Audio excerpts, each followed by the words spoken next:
Welcome to OK Smartass. This is the show where we put technology under the microscope. In this episode, I get to colorise Tor so she's no longer in black and white. My dreams of cutting my own vinyl are here, and this is sounding really retro. Now time to look at what's happening in technology innovation and the gadgets that make our lives so much more exciting. Hi, I'm Patrick Bonello. And I'm Tor Roxburgh. I'm a writer and a reader and someone who loves change and future-focused thinking. Patrick, if I admit that there are black and white photos of me, then I'm saying something really concrete about my age, aren't I? I'm a journalist and I have a marketing and graphic design business, and I don't need facial recognition to know that I'm sitting next to you, Tor. Oh, good. Good, Patrick. What do we need it for? Well, that's a good question because Australian legislators and a lot of privacy groups in Australia are getting concerned about the increasing use of facial recognition technology. We know a number of really high-profile retailers recently came under fire because they were tracking people as they walked into their stores.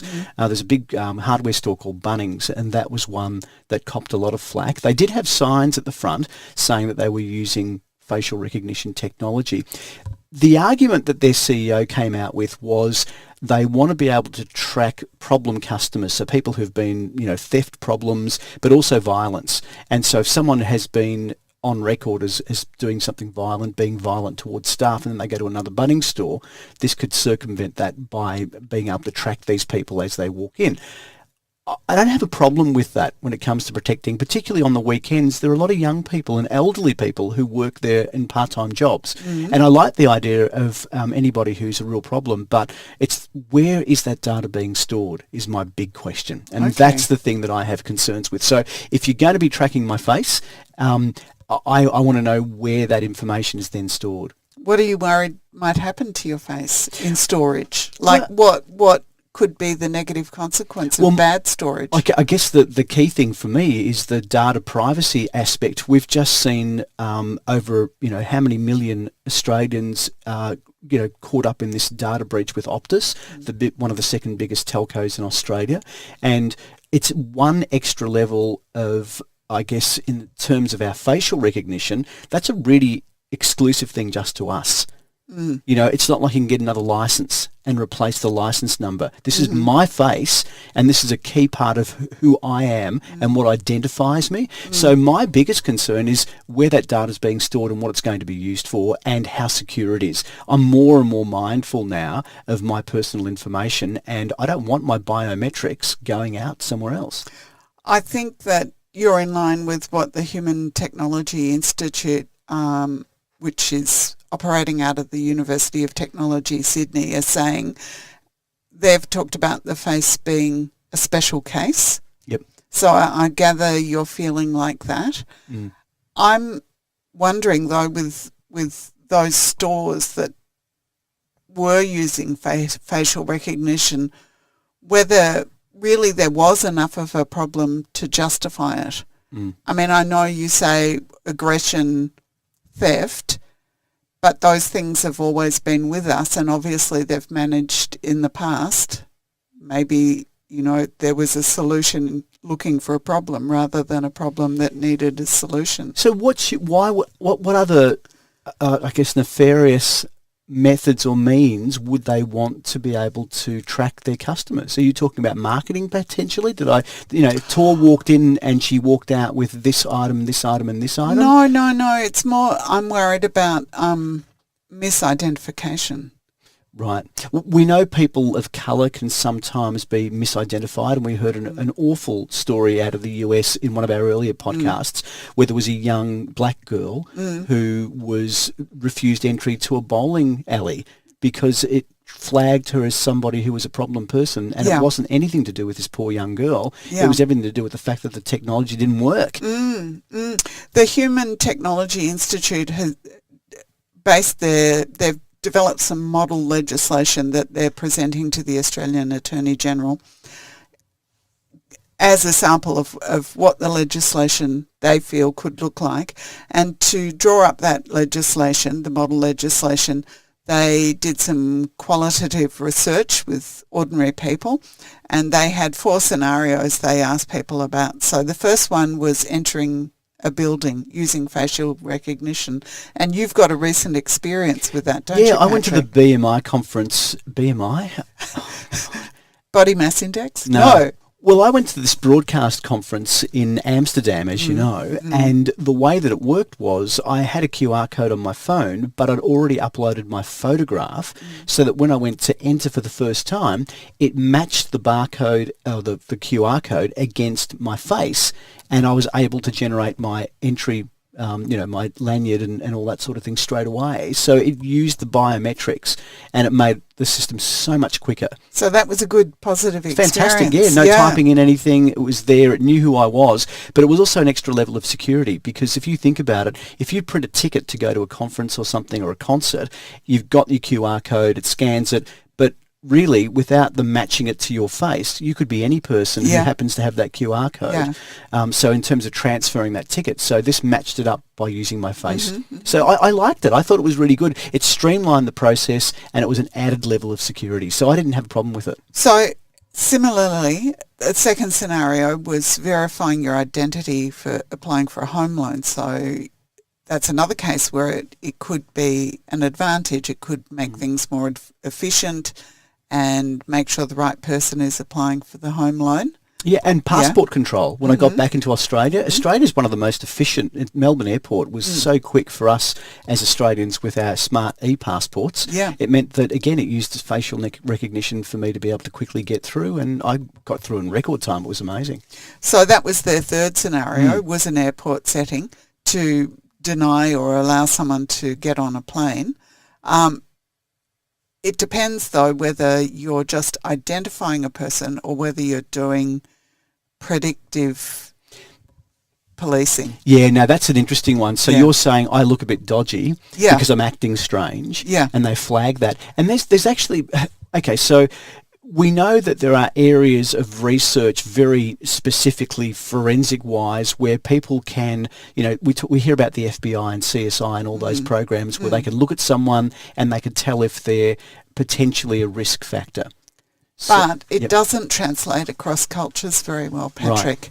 I mean, there's some, initially people thought that there were these universal expressions like surprise was like open eyes and a bit of a backwards of the head, but they've done some anthropological studies, and that's not surprise in all cultures. So looking for expressions to predict behaviour is also problematic.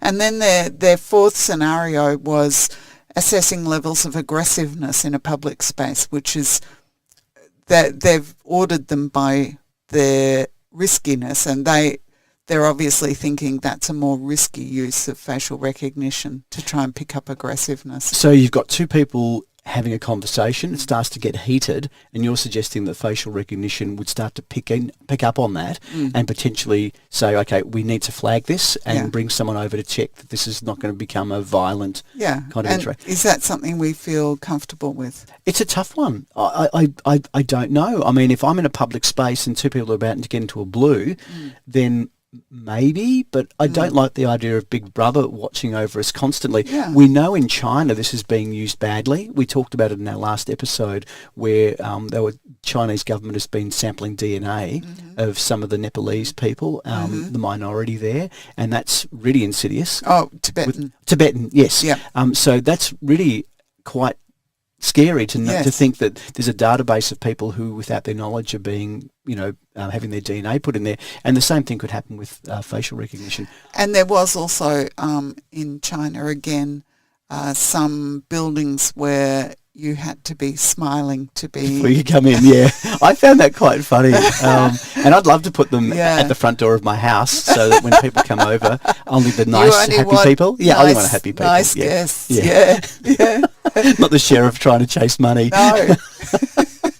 Well, look, it's funny that we talk about facial expressions because I love this next story because it's thought that if you're using autonomous cars, there's a concern, particularly EV vehicles are quite quiet, and pedestrians can take risks. And I've encountered this as a driver myself, where you see a pedestrian, you think, are they going to run across now or are they? Yeah. And so we've all encountered that. And their behaviour, they're also reading you, aren't they? Yes, they're exactly. looking at you. They're hopefully looking at you, trying to work out whether you're going to press the accelerator or whether you're going to wait for them to cross the road. Now, in an autonomous car, that won't Yeah. happen because you'll be a passive driver, not really paying any attention. You might be reading a magazine or Exactly. something. So the car's going to be doing a lot of that. Yeah. So there's been an interesting road safety innovation in Japan, Yeah. and it's basically attaching big googly eyeballs to the front of the car. It's really funny. It looks awesome.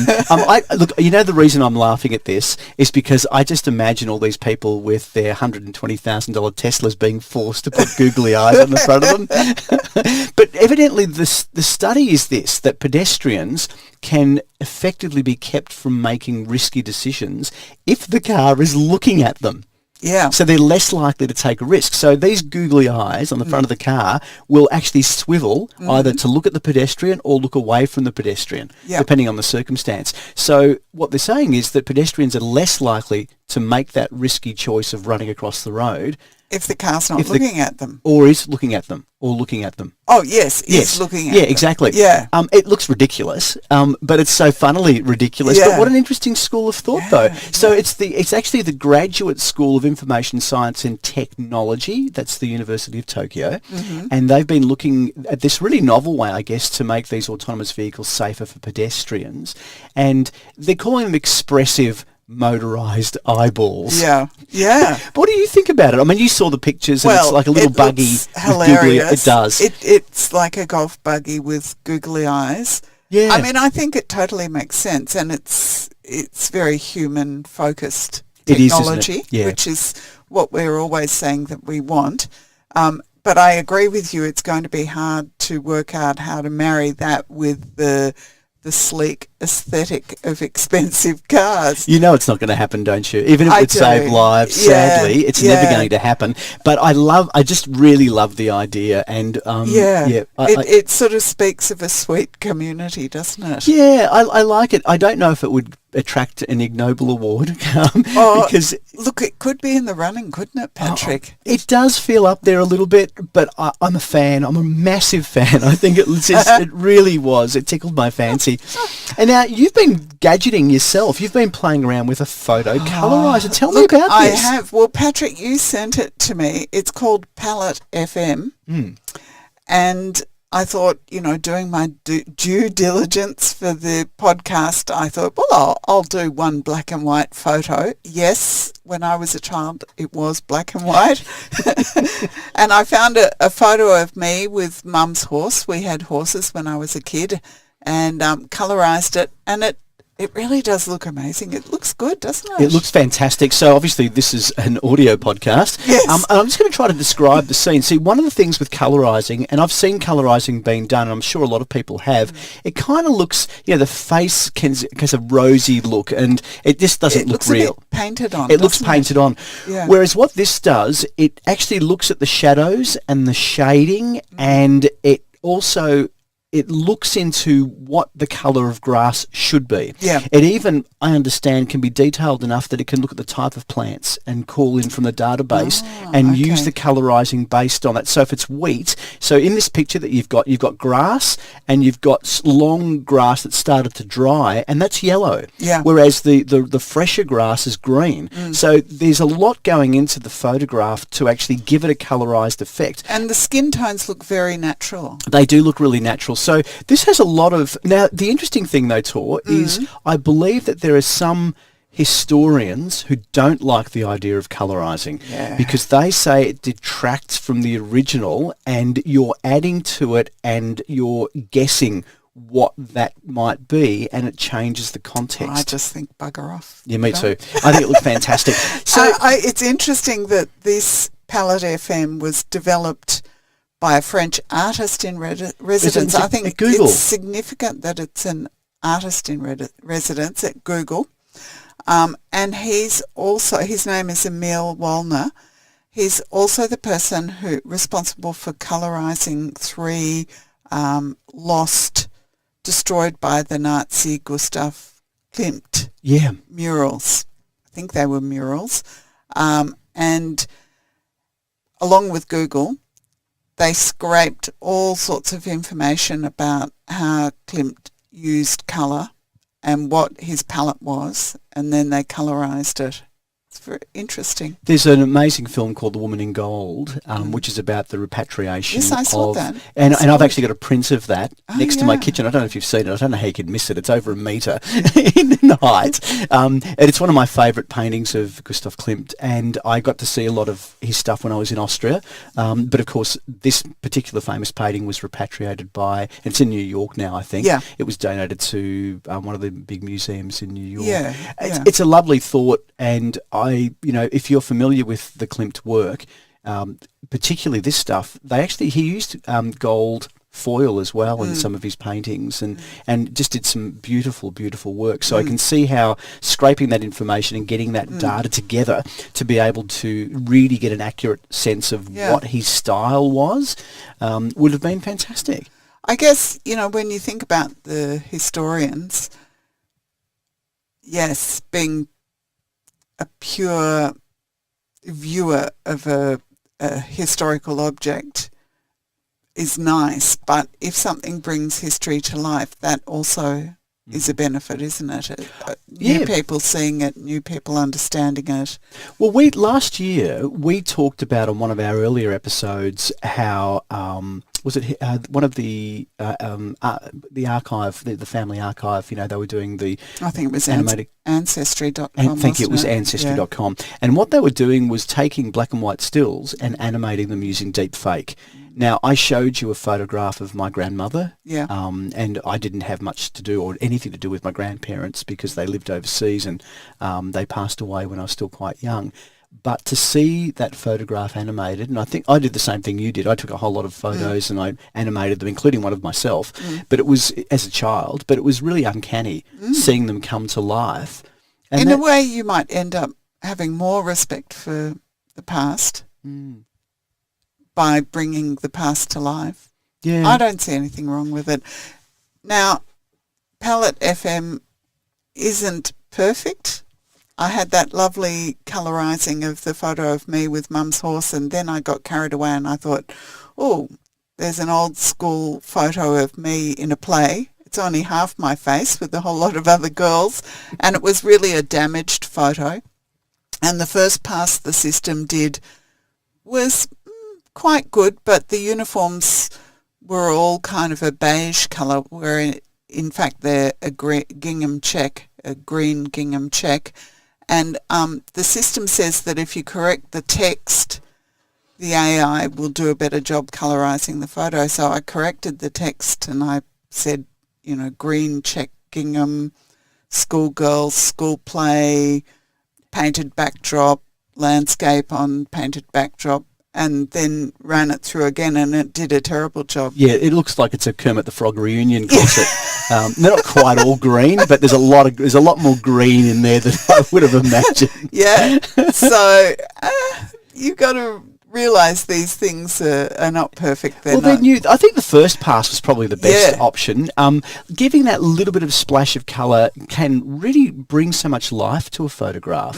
So I think, and could you imagine if you had an elderly parent or grandparent and you were able to, present them with a whole lot of their old photos colourised? Yeah. Wouldn't that be lovely? I've got a photograph of my grandmother that's been colourised, but it's been colourised the way people did it traditionally. It's been painted on top of the photo. Wow. Right. Now, I've got to talk. I'm so excited about this next gadget. You tried to buy it. I did. Were you buying it for me for Christmas? No, I was going to buy it for Casper for his birthday. Oh, well, that's okay. It's for your son. Like that's all right. Yeah, too bad, Casper. So this is really interesting. So there's a company called Teenage Engineering, and they've done some interesting gadgets, and they've come up with a device called a Record Factory, and it's a record player, but more than just a record player. So it plays vinyl, but it can record to vinyl. It's not hi-fi, it's actually lo-fi, but you can record about 3 minutes of audio onto traditional vinyl. Amazing. Isn't that fun? So you cut your own records? You're literally cutting your own records. Tell us about hi-fi, lo-fi.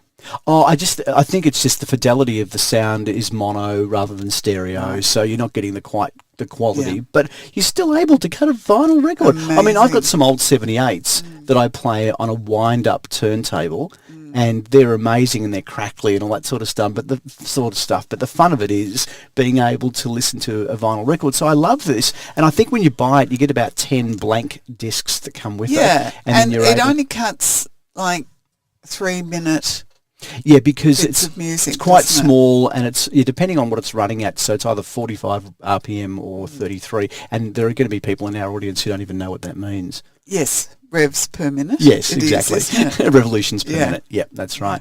But I think it's a really cool gadget. It was $149 US, Which and is it's sold alright. out. Did you say it's sold out? It's sold out. I love Yeah. that these people can come up with this sort of stuff, because I didn't know whether it was a Kickstarter or whether they were actually doing the selling. I don't think it was a Kickstarter. I think it would be a good addition to your collection of My collection, yeah. gadgets. Yeah, so, okay, maybe Christmas. I'll consider it, Patrick. There you go. I'm I'll not have to much keep of an a present giver. No. Patrick keeps giving me presents. But, Oh, well, yeah, you know, I I kinda did like... give you that birthday present. We That's never awesome. talked about Oh, it. we didn't talk about it. So for my birthday, Tor got me a little tiny mouse Yeah. skeleton colourised. Talking about colourising, it actually sits... I mean, I've got this cloth draped over, but I've got it. I mean, I didn't want to leave it in the sun because I didn't want the colour to fade. Yeah, I don't was know worried if it that if it was in the does. sun... It's by an artist called Gerard Greer. It is amazing. So if you can imagine, I've got a kind of a capsule that's glass, and inside it is the tiniest little delicate skeleton It's of a mouse fetus. a mouse fetus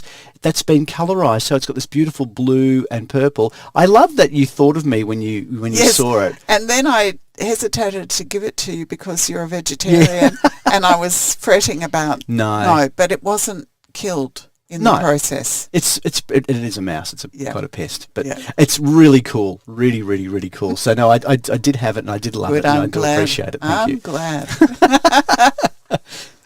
Lip reading. AI lip reading. I was really surprised by this because I was operating under the assumption that people who had hearing problems and lip read were really good at it. And I'm not Yeah. suggesting they're not good at it. No. But the accuracy level is actually really, really, it's challenging for people to lip read. I was really shocked as well. It's something like only 25% Yeah, like accurate. 1 in 5 words they can accurately guess. And then I looked into why that was the case, and what it seems to be is that when we enunciate words, it's not just our lips that form the word, of course. Where our tongue placement is, the shape of our tongue, the way that our teeth are positioned as well. Yeah. So we can make a statement, and some of the word is actually formed before our lips move, and that's why it's hard to lip read, because the lips do form a crucial part about the phrasing of a word, or the phraseology, but there's a lot more going on behind the scenes that we don't see. And I was saying to you before the show, Tor, that there was one of the things, a stupid thing we used to do at school. If you voice the words without saying them, and you lip read the word, or say the words, my left shoe, that looks exactly the same as I love you. And I don't know how I remember that, but yeah, by saying my left shoe and not saying it, it looks the same as I love you. So it was a stupid thing that happened at school. There But you go. the AI system is much It's at better. 80% accurate. Yes. That's phenomenal. Yeah. So this has lots of ramifications, and in one particular area that this was really vividly brought out a few years ago, where they used forensic lip readers to be able to bring this to life. Peter Jackson, who was the director-producer of Lord of the Rings and Which shot to fame. is such an awful movie. Lord of the Rings? Really? Yeah. Oh. Oh, God, dreary acting. Oh, I was going to... I love the book. I was going to... me too. I was going to force a friend of mine who hasn't seen it to do a marathon with me. Oh, That's okay. torture, isn't it, Well, Ben? I know that I'm the outlier and that everybody else loves it. Well, I love the Yeah. books, and you've got to read The Hobbit first if you haven't. Yeah. Get The Hobbit first, then read the Lord of the Rings series. And look, I fell in love with the books. Tom Bombadil wasn't in them, and I loved the character of Tom Bombadil. Anyway, I'm getting too nerdy here. But what he did there's a documentary called They Shall Not Grow Old. It was back in 2018, and it was about the lives of British and New Zealand soldiers who went through the ordeal of World War One. And what he did was it was colourised, and then they used these forensic lip readers to try to work out what the soldiers were saying. Ah. And they had very, very accurate, high accuracy. But how would they know? Well, we don't know. Well, that's the thing. Now we're questioning this. But he used a team of forensic lep readers, and they were trying to guess or guesstimate, I guess, the different utterances that were made. And they were saying they were so precise that they were even able to determine the dialect and the accent of the people who were speaking. Amazing. It's also the case that context really helps. So I guess in that case, they knew a lot about the setting and what was happening at that time, maybe even down to the point of what was happening on that day and where those soldiers were. Right, so you're thinking contextually, so pass me the veggie bite. Yeah, if you've only got 1 in 4 words, but you know all of that surrounding detail, then that would help. Yeah. Yeah. Okay. Yep. Potentially. Well, the other thing is this technology has a lot of applications, particularly if you think of young children who might have hearing impairment and. And spies who've got their own needs. And spies who have their own needs. Yeah. Look, I don't think spies even do anything anymore. They sit behind a computer somewhere in Russia or China or somewhere. Yeah. All that sort of park bench handing over newspaper it's kind stuff. Of sad, isn't it? Yeah. Miniature cameras. End of an era. I know. Yeah. Oh well. Yeah.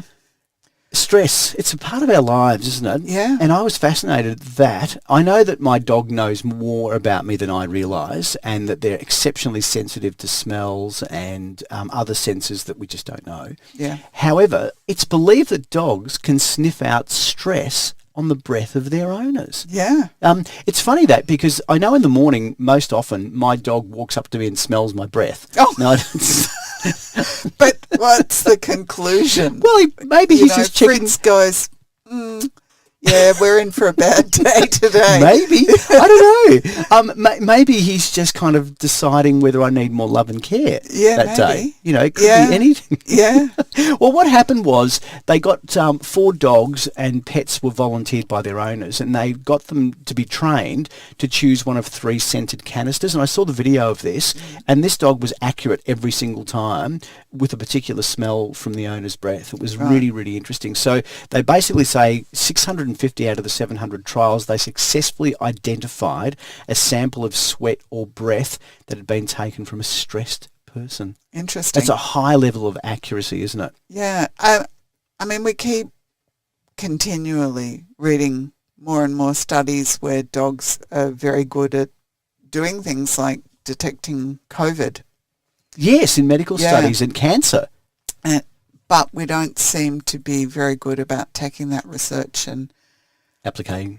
Yeah, making it sort of useful in the community. And they talked about the fact, it's difficult to, bring dogs into the pathology lab, and there are some practical limitations, but I really do hope that they work out a way to use dogs in an ethical way to help humans with health, because it seems like there's certainly lots of room to do that. Yeah, and look, there are dogs used in lots of different aspects. I know when I was travelling around at airports, they use them as drug sniffing and all that sort of stuff.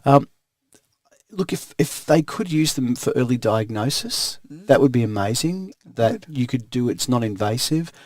As long as the animals are treated well and they're looked after, I think that's the main priority from my perspective. It'd be wonderful if that was the case, and that they could be used in such a proactive way. And I've got a friend of mine who is vision impaired and uses a seeing eye dog, and that's has made his life so much more accessible, makes the whole world more accessible when you've got a seeing eye dog. So, if we can use them in that way, but make sure that they're cared for, that's the most important thing. Yeah. EV batteries is an interesting one. We talk about electric cars and how important it is, I guess, in terms of range anxiety. I read a really interesting article just this week, and I know we haven't spoken about this, but it was a motoring journalist got one of the low-end models. When I say low-end models, one of the cheapest models in Australia of EV car, and it was the MG. and he talked really? about driving. Okay. Yeah, so he drove the MG around the place, and he didn't use the term range anxiety, but he suffered exceptionally from range anxiety, saying that the problem with a lot of EV cars is what they suggest they can do in range isn't reality, Right. depending on road conditions and all the rest of it. Yeah. So there are problems in Australia with a country this big. We've spoken about this many times, that range of EV vehicles is problematic. This could solve all of those problems in one go, because this new breakthrough in battery technology could mean that an EV car could be charged within 3 minutes. Golly. If you're using conventional charging and you haven't got the high capacity chargers and you're just plugging in at a hotel or something, you might be waiting 12 hours for your car to charge. 3 minutes is staggering. I can't believe this. But what's even more interesting, this is a study at Harvard, wasn't it? Yes, and it's a solid-state lithium metal battery. Yeah, and what they're talking about is the capacity increasing. So the standard lifetime of a lithium battery is, I think, about 2,000 to 3,000 recharges.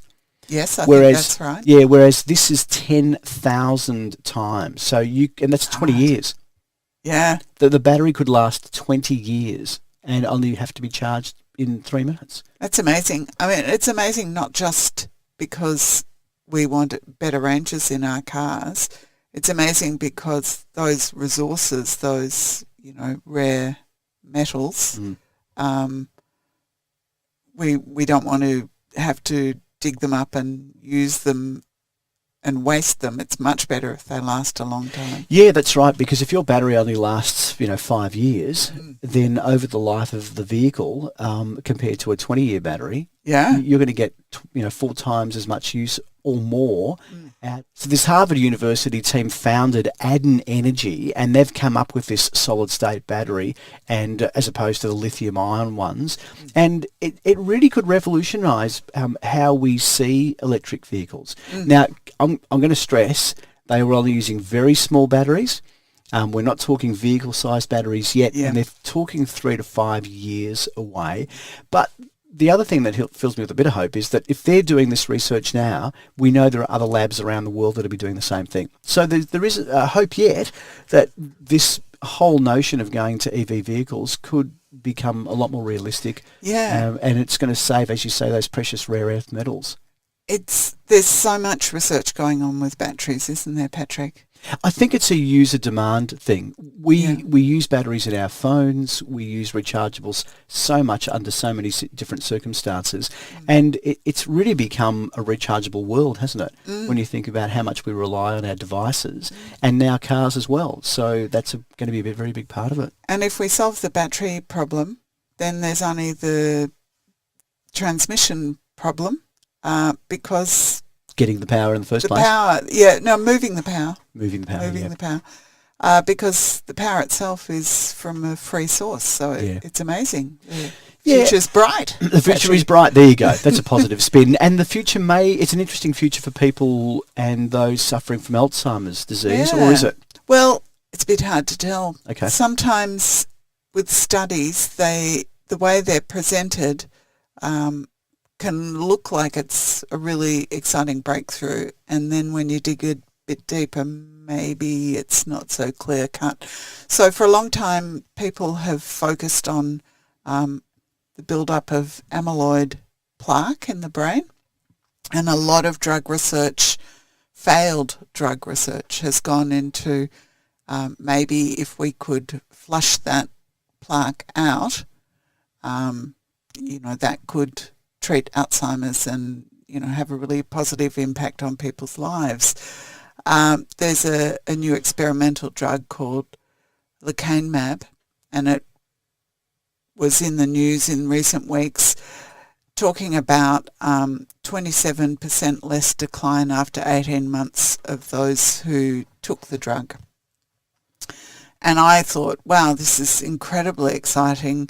We haven't had any good news about treatment for Alzheimer's for ages. But then there was a lengthy article on CNN about the fact that, well, it's not so clear-cut. So one of the reasons it's not so clear-cut is these studies rely on a double-blind method so that people are not aware, and people and their carers are not aware of whether they've got the placebo or whether they've got the drug that they're studying. But the problem is that one of the side effects of the drug are bleeds on the brain, which means you know straight away. Yeah. Yeah, I see. So that sort of unwrapped that mechanism that gives you the good quality results. The next problem was that 20% less decline, that the method they used to measure that was a questionnaire filled out by the caregiver. So that's a little bit subjective. It's a little bit hard to tell whether you can rely on that. Yeah, there's a lot of variables in there, and I guess it's the human factor. It comes down to the human factor, and when you know, it's very difficult to take that out of the equation when you've got somebody who is a caregiver for someone who is obviously undergoing what is a very degenerative disease that's causing a lot of stress, and it's a very sad decline that people go through. And there'd be a lot of hope in those caregivers filling out their assessment of whether there's an improvement. And if those caregivers also have got a hint about the fact that their beloved has the active ingredient, then that could really skew the results. Yeah. So it was 1,800 people, I believe, involved in the studies. Which is a big number. It's for one of those sorts of studies. Right. And also the other thing about this study is that they were treating people earlier. Now, this is kind of a bit of an aside, but interesting. So the only way that in the past that they could detect the amyloid plaque was at autopsy. Yes. Obviously, too late to treat anyone then. But now they've got better scanning technology. They can pick it up earlier. So they're trialling this drug much earlier in the disease. So it may be that if there is an improvement, it's related to the fact that they're getting in there earlier and slowing things down. So it's neither really clear whether this is great news or not so great news. But yes, it's interesting. So we'll just have to see further studies. Look, because Mum suffered from Alzheimer's and passed away, I've got to say this is a close to my heart area. Yeah. And I just think, you know, if any of these studies where they're trying to look at the positive effects of some sort of treatment for what is an awful illness and an awful affliction is got to be positive. And sometimes people can leverage off these studies too. That's the thing, because there are different kind of streams of drugs, different families of drugs. And so if one drug seems to be working and it's from a particular family of drugs, then potentially other researchers using similar drugs could potentially be able to assist. So I'm positive. I think it's a good story. Yeah. So we'll see. Obviously, they're going to be able to do some more interesting studies based on this. It is very expensive. So a year of treatment is $28,000. Wow. So that if it is only giving hope, that's very expensive hope. So we'll see. I have been skeptical about the Tesla robot. Yeah. And of course, it's been built up so much. And I guess the problem is if Elon Musk passes wind, we all know about it. And quite often it's either from both ends. Now, look, I don't know. I'm giving him a hard time. I know I'm giving Elon Musk a hard time. And he's one of these people, I think you've got the real fanboys out there. Fans who absolutely love anything that he does, and then you've got the dissenters and people who just think that it's all about pomp and it's all about smoke and mirrors, and I tend to fall to that category a little bit, and I've got to try to leave the emotion out of it. But of course, Elon Musk has been talking about having the Optimus robot. Yeah. And is that a copyright thing? Because one wonders. Optimus Prime, although titles are not titles, and I think names are not copyrightable. Yeah. Yeah. Anyway, so he did a reveal. He talked about the fact that by September, October, he extended it 1 month, that he was going to reveal this amazing home robot that suddenly... A domestic robot. So we got to see it. Yeah. I noticed that he had about a team of 4 people nursemaiding it, hovering around it, waiting for it to fall on its face. Yeah. So I'm not sure how confident they were in it. Yeah. Look, I was a little bit underwhelmed. I have always been so excited by the Boston Dynamics team and the stuff they do with their robots. And I know that you were saying earlier that, well, we only see what they want us to see. Yeah, it's stage managed. It is stage managed. And I have read yep. that it takes a great deal of trial and effort and precision programming for Boston Dynamics to produce those amazing kind of parkour-like videos of their robots jumping and spinning and dancing. Yep. But there was no way that Optimus was jumping and spinning and dancing. No, he was moving pretty slowly. Was creeping across the stage, looking like a very old man. I was going to say about 110-year-old man, yeah. So, look, eventually what he is saying, what Elon Musk is saying, is that you'll be able to buy your own robot for $20,000. Yeah. Now, that's a big price difference too, because it was a lot more initially. I thought the figure kind of added another zero to it or something. Okay. But he's saying by 2027... affordable, isn't it? Did you buy one?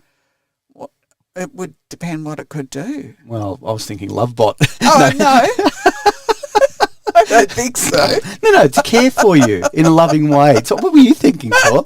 So the Tesla bot was codenamed Optimus, and as you said, it's shuffled across the stage.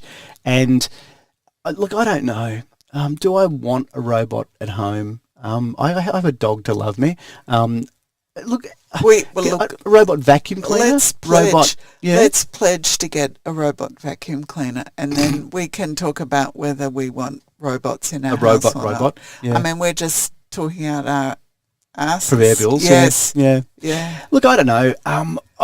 I think that, one of the things they did say that they're using the Tesla self-driving technology. So there's actually a lot more similar to the Tesla tech that goes in their cars than goes into their robots. And what he's saying is that this could be the next evolution of Tesla itself. I guess the problem is that we don't know what he's doing that's different from those other robot makers. Like we also saw in the past week, well, I don't know if you looked at the video, but I did the chip frying robot arm. So if you think about a fast food outlet, instead of the teenagers, shuffling the baskets full of frying potato chips, the robot arm is just whizzing on a gantry, pulling the chip basket out, hanging it on the dripping rack, serving up the chips, doing a really great job. Well, a better job than a human being, and there's less chance of injury as well. I'm a big proponent of robots taking over jobs that are dangerous. Yeah, so this is a fantastic idea. It doesn't have to be a full-bodied robot. It just could be a robotic arm. And the problem is we don't know with Elon's robot, we don't know how it's different. Like, why is it going to be better? We don't have any insight into to what is he doing a radically different approach, or is he just running behind everyone else? I don't know. Yeah. I kind of feel a bit creeped out by the idea, because the robot would also have to have some way of communicating. And I'm thinking of my Google speaker or my Alexa or an Alexa speaker walking around, following you around and talking to you. It's bad enough that I've got one of them in every room anyway, and I do talk to them all the time. But I'm not sure if I wanted them fully mobile and wandering around the house as well. Yeah, true. I don't know. 2027, so depending on when you're listening to this podcast, it may not be too far off. Yes. Do you remember when the Dyson robot, the domestic robot's meant to happen? I think it was 2025, wasn't it? Can't quite remember. I think it was 25 or 27. Yes, that's only a few. Did you? No, I thought it was less than that. I thought it was more recent. So, washing my dishes. Well, I've got a dishwasher. Do we need a robot to wash dishes? Well, it's the stacking and the scraping and those things. Yeah, but I wanted to put it away as well. Yes, of course. I wanted to do everything. Yeah. Absolutely. Look at that. I want something to open the dishwasher, put it in, clean it, take it out, put it away. Yeah. Do the mopping, do the floor. Yeah, maybe I do want I do want a domestic robot. Tor, I really want a domestic robot now. Can we get a domestic robot? I think so. If I start saving now by 2027. Well, I think, yes, by then we should be able to pay for it. All right, I've changed my mind. I do want a robot. Do you want, here's a quick question, R2-D2 or C3PO? I don't think I want either of them. What do you want? Well, because C3PO is your Tesla bot, isn't it? R2-D2 is more your Dyson bot. Do you think? Because he has all the gadgets that come out of him. Yeah, no, neither of them appeal to me. Right, okay. Yeah. Maybe just too shiny for you? Was C3PO too shiny and a bit pommy? Yes, a bit and the other one was posh? a bit sort of blocky looking, Oh, I liked R2-D2. Oh. I've actually got Sphero made a remote control R2-D2 you control with your phone. Okay. Which I've got. Yeah. It really kind of fun. Well, you can't have any domestic robot because Fritz the dog I don't know how it's really going to. I think I'm going to have to borrow. Tremendously threatening. Yeah, I'm going to have to borrow my mate Josh's, who I travelled around with. I'm going to have to borrow his robot vacuum cleaner and trial it. Yeah. Because I don't want to go and spend all this money on a robot vacuum cleaner and then distress Fritz. Yeah. So maybe I'll borrow it and just see and road test it and see how upset Fritz is, because he doesn't like me running R2-D2. Yeah. When I've got my remote control Sphero R2-D2, doesn't like it. He runs away from it. I don't want to scare my dog. No. So I need to have a dog-friendly robot as well. Oh, gosh, maybe I need a Chewbacca. It's furry. Maybe that would be better. That would be better. Okay. Well, I mean, Chewbacca wasn't a robot. I'm not No. I'm a nerd. I know who Chewbacca was. Yeah. Anyway. But he could be. We want soft robots. Soft robots. Yeah. Yeah. Okay, that works. Soft robots. Yeah. So, all right. The US Federal Communications Commission is looking at trying to regulate what happens with space junk.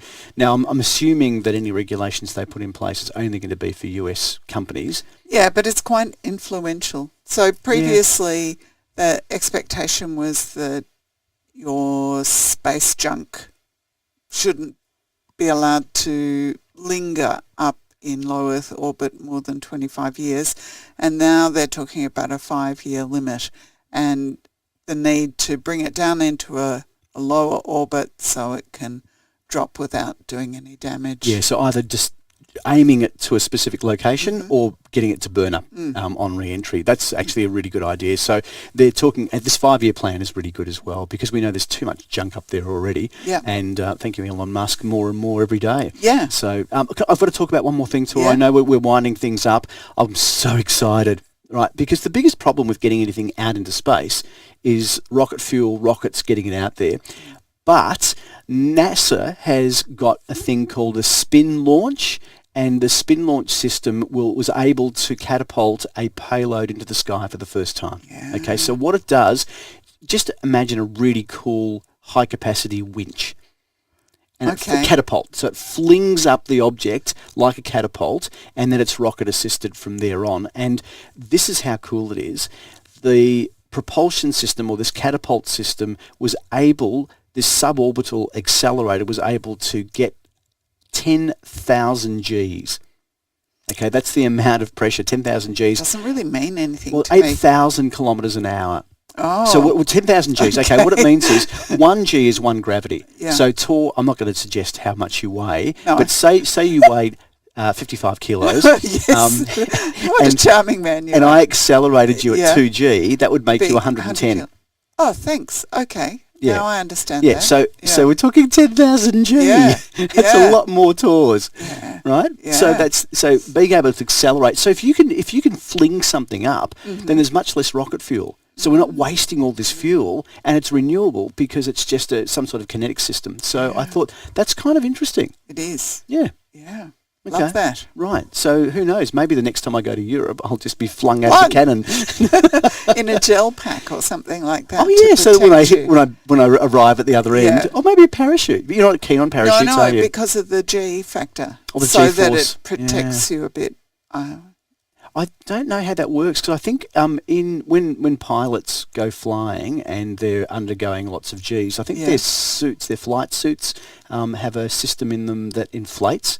Okay, and it keeps their blood pressurised, because I think that when you're accelerating at that speed, the problem is the blood rushes away from your brain and all that. It does all the weird stuff. Okay. I should talk to someone who knows more, shouldn't I? Well, we know who that is. Yeah, I'll talk to Ryan. Yeah, okay. You've been listening to OK Smartass, the podcast brought to you by a nerd and a smartass.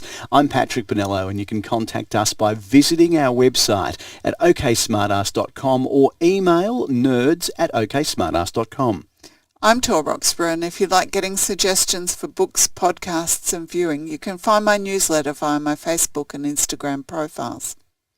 We'll see you again in the next episode. If you'd like to help the show, please tell a friend, share a post online, or take the next step and support us via Patreon. Just go to patreon.com/OKSmartass to sign up. And thank you to our Patreon supporters and our listeners who get in touch. If you like what we do, make sure to hit the subscribe button and share with your friends.